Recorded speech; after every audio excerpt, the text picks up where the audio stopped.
OPS பக்கம் தான் எல்லாருமே பார்வையை திருப்பி இருக்கிறாங்க. இங்க தான் போவார் சார் ஓபிஎஸ். முக ஸ்டாலின் அவர்கள் வந்து ஓபிஎஸ் விரும்புறாரு, அது நல்லா தெரியுது.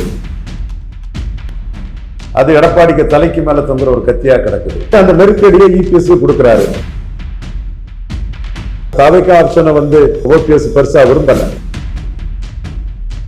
மோடி ஏதாவது ஹெல்ப் பண்ண மாட்டாங்களா, பாஜக ஹெல்ப் பண்ண மாட்டாங்களா, எடப்பாடியை ஏதாவது பண்ணுவாங்களான்னு நினைப்பாங்கன்னா அதிமுக தான். எடப்பாடிக்கு 20 விழுக்காடு ஓட்டும், ரெட்டலை ஓட்டு இல்லை. இன்னைக்கு காலையில ஓபிஎஸ் என்ன சொல்றாரு, அதெல்லாம் பழைய செய்தி அப்படின்னு சொல்றாரு. பழைய செய்தி அப்படின்னா புது செய்தி ஒண்ணு இருக்குதுன்னு தானே அவருடைய பாயிண்ட் ஆஃப் வியூல இருக்கு. அப்ப அந்த புது செய்தி என்னவா இருக்கும்?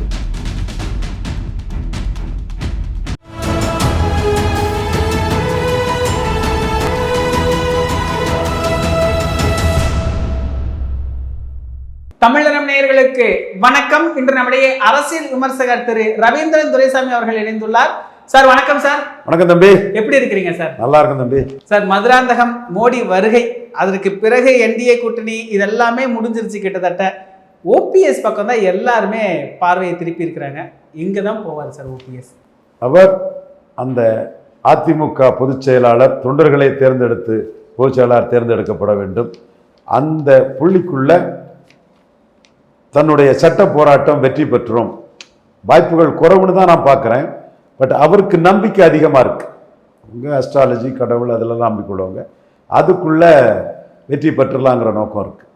காரணம், 4 வாரத்தில் அதை முடிக்கணும்னு ஐயா எடப்பாடி பழனிசாமி நீதிமன்றத்தை அணுகினார். அது 8, 10, 12 வாரம் ஆகியும் இன்னும் அது முடிக்கப்படலை.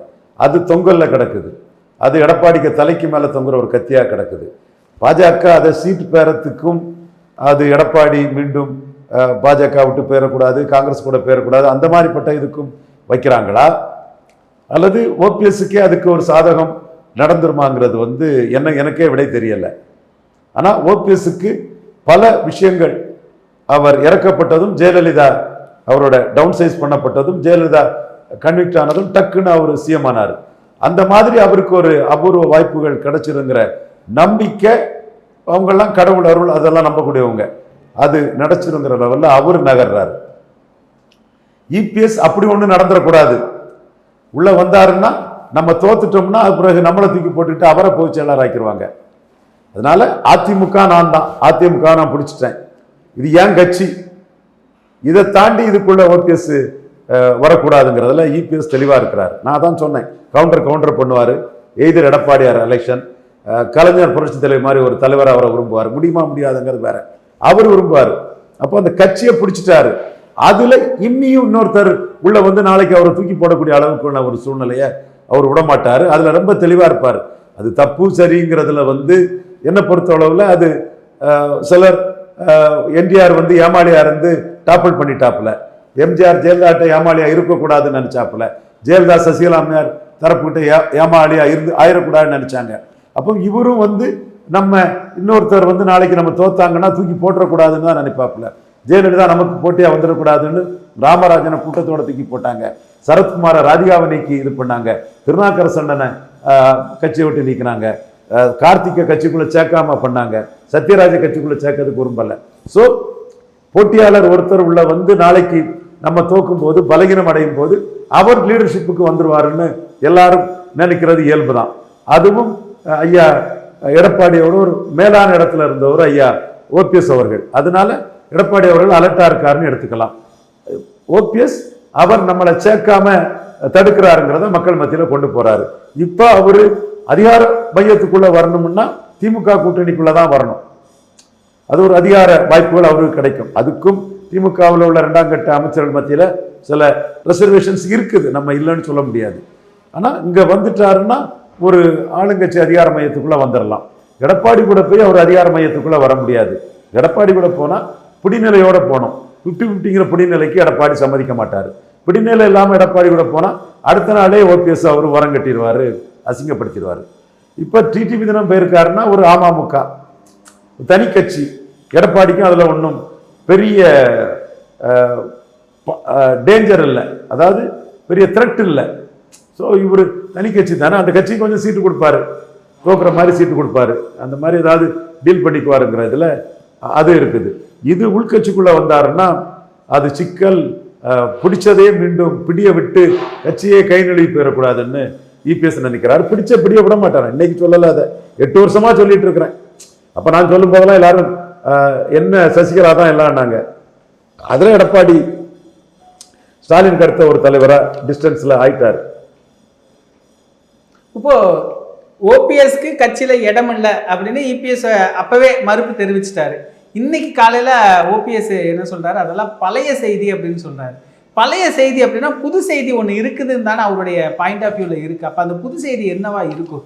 புது செய்தி எதிர்பார்க்கிறாரு. அப்ப நீங்க வரணும்னா கேஸை விட்ரா பண்ணும் பாரு. மீண்டும் அந்த நெருக்கடியை இபிஎஸ் கொடுக்கிறாரு. கட்சிக்காரங்களை பொறுத்தவரையில் இபிஎஸ் தான் தலைமை பாதிச்சிடக்கூடாதுங்கிறதுக்காக பிடிவாதமா இருக்காரு, அசைய மறுக்கிறாரு என்கிற ஒரு கருத்தை மக்கள் மத்தியில கொண்டு போறாரு. ஓபிஎஸ் தேர்தலை புறக்கணிப்பாரு அப்படின்னு ஒரு பேச்சு போகுது சார். அதுக்கு வாய்ப்பு இருக்கா? அவர் அதை தேர்தலை புறக்கணிச்சுட்டு போற அளவுக்கான ஒரு அரசியல்வாதி தானா? அந்த வாய்ப்பும் அவர் முன்னாடி இருக்குது. நாளைக்கு 2029க்கு முன்னாடி பொதுச் செயலாளர் தேர்தல் செல்லாதுன்னு அதிமுக அவர் கையில முழுமையா வர்றதுக்குள்ள ஒரு வாய்ப்பு வரும்னா அந்த தேர்தல் புறக்கணிப்பை அவர் செய்ய தயங்க மாட்டாரு. திமுகவுக்குள்ள போய் சேரணும்னு தான் எடப்பாடின்னு எதிர்பார்க்கிறாரு. ஓபிஎஸும் அது சேர்ந்தா அதற்கு பிறகு திமுக உறுப்பினர் ஆயிடுவாரு. அதிமுக பொதுச் செயலாளர் அந்த கிளைம் எல்லாம் அதோட முடிஞ்சு போகும். அந்த வகையில இவர் ஓபிஎஸ் அதுல தயங்குறாரு. ஸோ திராவிட முன்னேற்ற கழக தலைவர் மு.க. ஸ்டாலின் அவர்கள் ஓபிஎஸ் விரும்புறார். அது நல்லா தெரியுது. ஒரு திறமசாலி, சி சுப்பிரமணியம், இவர் அன்பழகன், இவர் மாதிரி ஒரு அவை முன்னவர், ஒரு டேலண்டட் பர்சன் ஓபிஎஸ். ரொம்ப திறமையானவர், நுணுக்கமானவர். சொல்ல போனா ஓபிஎஸோட 100 மடங்கு திறமசாலி ஜெயலலிதா, சசிகலாவோட 100 மடங்கு திறமசாலி ஓபிஎஸ். அதனாலதான் ஜெயலலிதா கிட்ட ஓபிஎஸ்ஆல இருக்க முடிஞ்சு, சசிகலா கிட்ட ஓபிஎஸ்ஆல இருக்க முடியல. தமிழக முதல்வர் ஸ்டாலின் அவர்களும் கலைஞர், புரட்சி தலைவர் இவங்களோட திறமையெல்லாம் எடுத்து கடுமையான உழைப்பாளியா இவங்கள மாதிரி ஒரு எதிர்ப்பே இல்லாத அளவுக்கு பெரிய கலைஞர்கிட்ட இருந்த எதிர்ப்பு இவருக்கு ஸ்டாலினுக்கு இல்லை. வந்துகிட்டு இருக்கும் போது ஒரு ஓபிஎஸ் வந்தா மேலும் அவருக்கு புகழுக்கு ஒரு மகுடம் சேர்க்கும். அதிமுக இரட்டைலைக்கு கையெழுத்து போட்டவரையே ஸ்டாலின் தனக்கு ஒரு தளபதியாட்ட ஆக்கிட்டாருன்னு சொல்லும்போது ஸ்டாலினுக்கு புகழ் வெளிச்சம் எம்ஜிஆர், ஜெயலலிதா, கலைஞர் இவங்கெல்லாம் செய்யாத ஒரு சாதனையை திராவிட இயக்க வரலாற்றில் ஸ்டாலின் செய்துட்டாருன்னு அவருக்கு உள்ள அந்த எதிர்ப்பு வளையமும் ரொம்ப டைல்யூட் ஆயிரும். அவர் ஒட்டுமொத்த திராவிடத்துக்கே ஸ்டாலின் தான் ஒரு பெரிய உருவங்கிற ஒரு பிம்பம் அவருக்கு கிடைச்சிடும். இப்பவும் தொடர் வெற்றிகளில் கலைஞரை விட பெரிய புத்திசாலி ராஜதந்திரிங்கிறது நான் சொன்னது நிரூபணம் ஆயிட்டு இருக்குது.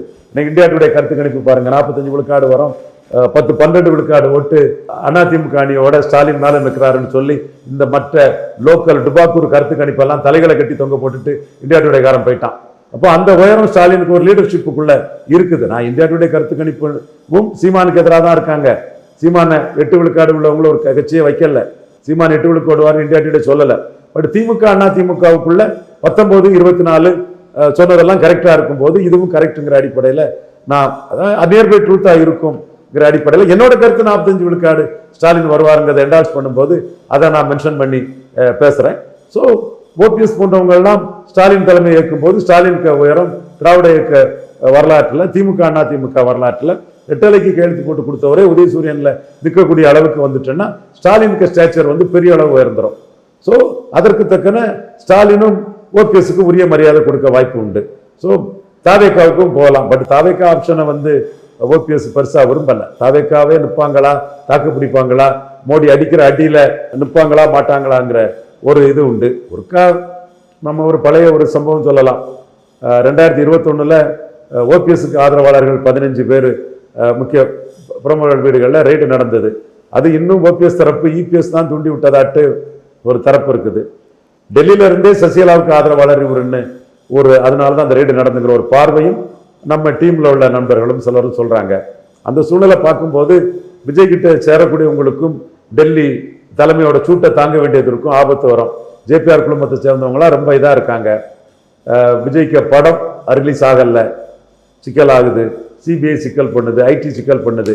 அப்போ இந்த மாதிரி சிக்கல்ல இன்னைக்கு இந்தியா டுடே சர்வேல 3வது மற்றவங்களுக்கே 22 நாள் சீமான் எப்படியும் விஜயை பலகீனப்படுத்தி போல்டா நின்று ஏறி வருவாரு. அப்போ விஜயால என்ன பிரயோஜனம்ங்கிறது எல்லாருக்குமே இப்போ தெரியும். டிடிவி கூட நம்ம தப்பிட்டோம், விஜயோட 2வது இடம் வரக்கூடிய என்டிஏக்கு போனது நல்லதான்னு நினைக்க வாய்ப்பு உண்டு. So Vijay option India Today சர்வேக்கு பிறகு, அது டுபாக்கூர் சர்வேகள் எல்லாம் தூக்கி சாப்பிட்ட ஒரு கிரெடிபிலிட்டி உள்ள இந்தியா டுடே சர்வேக்கு பிறகு விஜய் ஆப்ஷனை ஓபிஎஸ் எடுப்பாராங்கிறது ஒரு கேள்விக்குறிதான். ஆனா இப்போ ஸ்டாலின் அவர்களுக்கு ஓபிஎஸ் இணைந்தால் உயரம் இருக்கும், இதெல்லாமே புரிஞ்சுக்க முடியுது. ஓபிஎஸ்க்கு எதிர்காலம் இருக்குமா சார்? ஓபிஎஸ்க்கு இருக்கிறதுல அதிகாரத்துக்குள்ள வரணும்னா ஸ்டாலின் தான். அதிர்ஷ்டத்துல மீண்டும் மோடி ஏதாவது ஹெல்ப் பண்ண மாட்டாங்களா, பாஜக ஹெல்ப் பண்ண மாட்டாங்களா, எடப்பாடியை ஏதாவது பண்ணுவாங்களான்னு நினைப்பாங்கன்னா அது அதிமுக தான். எடப்பாடியும் அதுக்கு விட மாட்டாரு. மேலும் எடப்பாடிக்கு 20 விழுக்காடு ஓட்டும் ரெட்டலை ஓட்டு இல்லைங்க. நம்ம எல்லா இடமும் ஒரே மாதிரி சொல்லணும். ரெட்டலைக்கு வேல்யூவே இல்லை நான் சொல்ல மாட்டேன். சைத துரைசாமி அண்ணெல்லாம் ரெட்டலைக்கு உள்ள ஒரு அவங்க அதை வருத்தப்படுவாங்க. பட் நம்ம பார்வையில் எடப்பாடிக்கு எடப்பாடியில் விழுந்த ஓட்டு ரெட்டலை ஓட்டா 2019 8000 ஓட்டு குறைவு. யாரெல்லாம் இருந்தா? அதிமுக, பாமக, தேமுதிக, பாஜக, இது எல்லாரும் இருந்தாங்களே. 8000 ஓட்டு குறைவு எடப்பாடியில். அப்ப ஏன் 8000 ஓட்டு எடப்பாடியில் 2019 குறைவு? அது எம்ஜிஆர் ரெட்டலைக்கு என்ன இருக்கு? அதுல அதே ரெட்டால தலைமை தான். ஏன் 8000 ஓட்டு குறைவு? அதே ரெட்டால இன்னைக்கு பாமக இல்லாம 50000 ஓட்டு அதிகம். 50000 ஓட்டு அதிகம். தேமுதிக இல்லாம 93000 ஓட்டு அதிகம் எடப்பாடியில். அப்போ 10.5 என்டையர் அரசியலே புரட்டி போட்டுட்டு. அதனால்தான் சீமான் எம்ஜிஆர் அடிச்சு அரசியல் பண்றாரு. எம்ஜிஆர் ஜாதிவாரி கணக்கெடுப்பு நடத்தாம தமிழர்களுக்கு அநீதி பண்ணிட்டாரு. வன்னியர் போராட்டத்தை, வீரம் செறிந்த போராட்டத்தை அவமானப்படுத்திட்டாரு.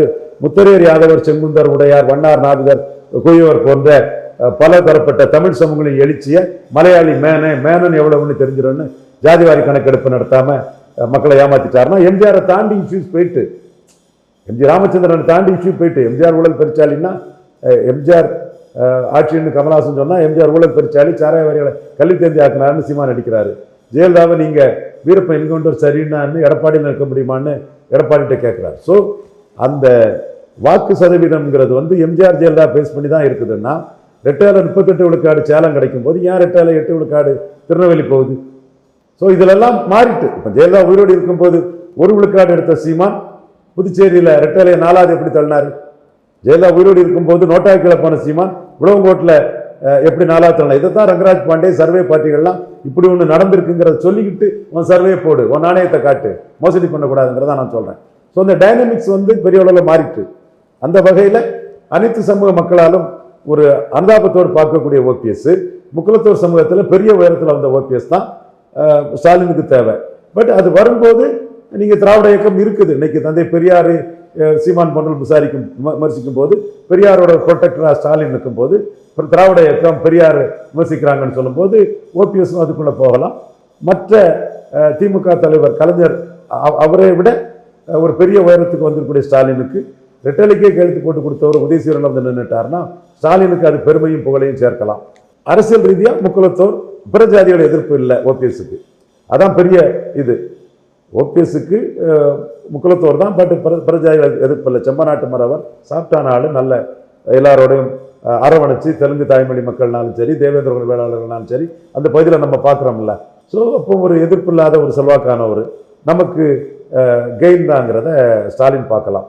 இவருக்கு ஸ்டாலின் மூலமாக ஒரு அதிகாரம் கிடைக்கிறதுக்கு வாய்ப்பு வரலாம். ஆனால் அந்த ஓட் கன்வர்ஷன் நடக்குமா சார்? முதல்ல ஓபிஎஸ் அவர்களுக்கே வாக்கு விழுகுமா, ஓட்டு கிடைக்குமாங்கிற ஒரு கேள்விக்குறி இருக்கு. திமுக கிடையும் போது ஓபிஎஸ்ஸால ஓட்டை டிரான்சிஷன் பண்ண முடியும்னு ஒரு பார்வை இருக்கா? அப்படி வாய்ப்பு இருக்கா? அது ஸ்டாலினும் ஓபிஎஸும் எடுக்க வேண்டிய முடிவு. அந்த முக்குலத்தோர் ஓட்டுக்கு பெரிய போட்டி இன்னைக்கு அரசியல் களத்தில் வந்துட்டு. ஓபிஎஸ்ஸை பொறுத்தவரை அவர் பிற ஜாதி மக்களாலும் நேசிக்கப்படக்கூடியவர். அதனால ஓபிஎஸ் ஸ்டாலின் என்டர்டெயின் பண்ணா மற்றவங்க மத்தியில் எந்த எதிர்ப்பும் வராது. ஆனால் ஓபிஎஸோட சமூகத்தை பேட்டியில் பார்க்கும்போது ஒரு விஷயம் என்ன தெரியுதுன்னா, அவர் திமுக வேண்டான்னு நினைக்கிற மாதிரி தானே சார் தெரியுது. அப்படிதானே அவருடைய பேச்சுகள் எல்லாமே இருக்குது. இல்லை, அவரு ஏடிஎம்கே சென்டிமெண்ட்ல ஒரு முடிவு எடுக்கலாம்.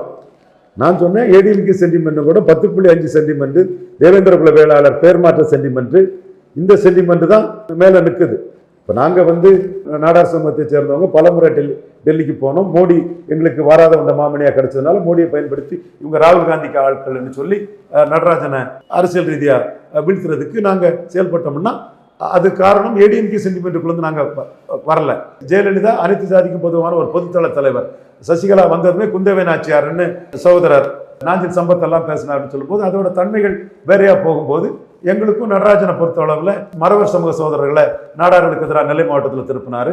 அவர் கன்னியாகுமரி மாவட்டத்தில் நாடார்களின் தாதுமலர் தொழிலுக்காக வைகுண்டராஜன் ஜெயலலிதா கிட்ட நெருக்கமாக இருக்குங்கிறதுக்காகவே ஜெயலலிதா சசிகலா வைகுண்டராஜங்கிற ஒரு பொசிஷன் இருக்கக்கூடாதுங்கிறதுக்காகவே மீனவர்களையும் பல பிரஜாதிபதி போன்ற நாடார்களையும் தாதுமண தொழிலுக்கு எதிராகவும் வைகுண்டராஜனுக்கு எதிராகவும் திருப்பி அவங்க செயல்படும் போது வைகுண்டராஜன் சசிகலா ஆதரவாளராக இருக்கலாம், அது அவர் உரிமை.